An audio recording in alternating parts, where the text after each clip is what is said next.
साथियों, इस नए संसद भवन में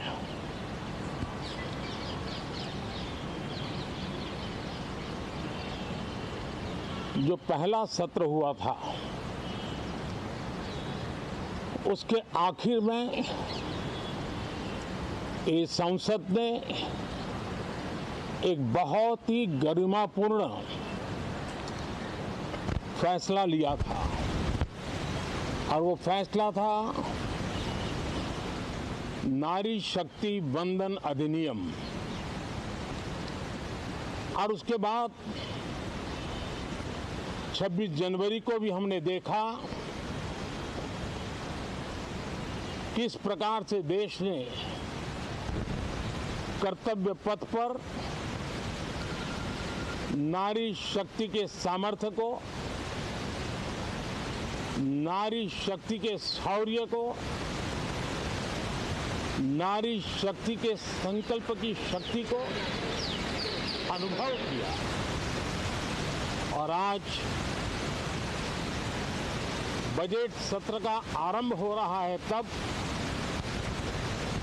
राष्ट्रपति द्रौपदी मुर्मू जी का मार्गदर्शन और कल निर्मला सीतारमण जी के द्वारा इंटरिम बजट एक प्रकार से ये नारी शक्ति के साक्षात्कार का पर्व है। साथियों, मैं आशा करता हूं कि गत 10 वर्ष में जिसको जो रास्ता सूझा, उस प्रकार से संसद में सबने अपना अपना कार्य किया। लेकिन मैं इतना जरूर कहूंगा कि जिनको आदतन हुड़दंग करने का स्वभाव बन गया है, जो आदतन लोकतांत्रिक मूल्यों का चीरहरण करते हैं, ऐसे सभी माननीय सांसद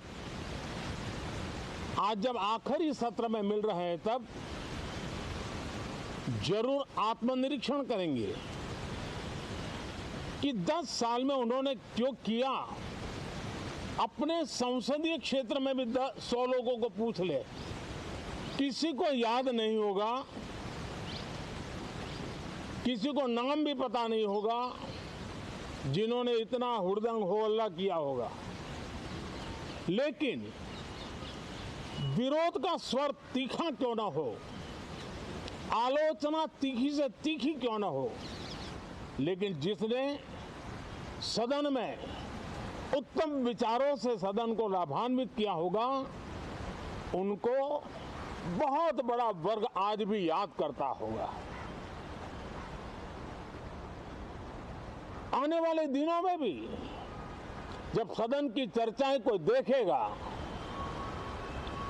तो उनका एक एक शब्द इतिहास की तवारीख बन करके उजागर होगा। और इसलिए जिन्होंने भले विरोध का किया होगा, लेकिन बुद्धि प्रतिभा का दर्शन कराया होगा, देश के सामान्य मानवी के हितों का कंसर्न दिखाया होगा, हमारे खिलाफ तीखे से तीखी प्रतिक्रिया की होगी, उसके बावजूद भी मैं अवश्य मानता हूं कि देश का एक बहुत बड़ा वर्ग,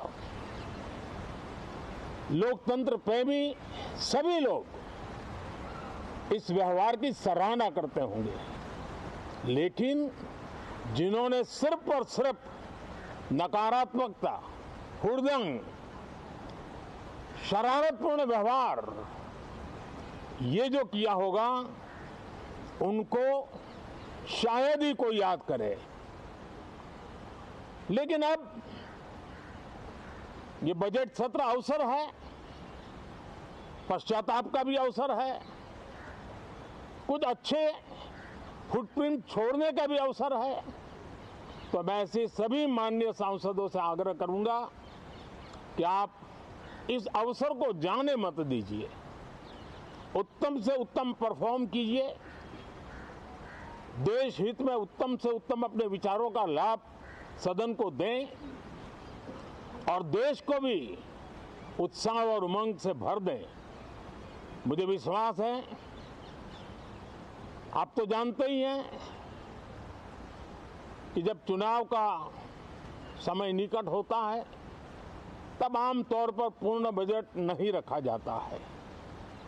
हम भी उसी परंपरा का निर्वाह करते हुए पूर्ण बजट नई सरकार बनने के बाद आपके समक्ष लेकर के आएंगे। इस बार एक दिशा निर्देशक बातें लेकर के देश की वित्त मंत्री निर्मला जी हम सब के सामने कल अपना बजट पेश करने वाली है। साथियों, मुझे विश्वास है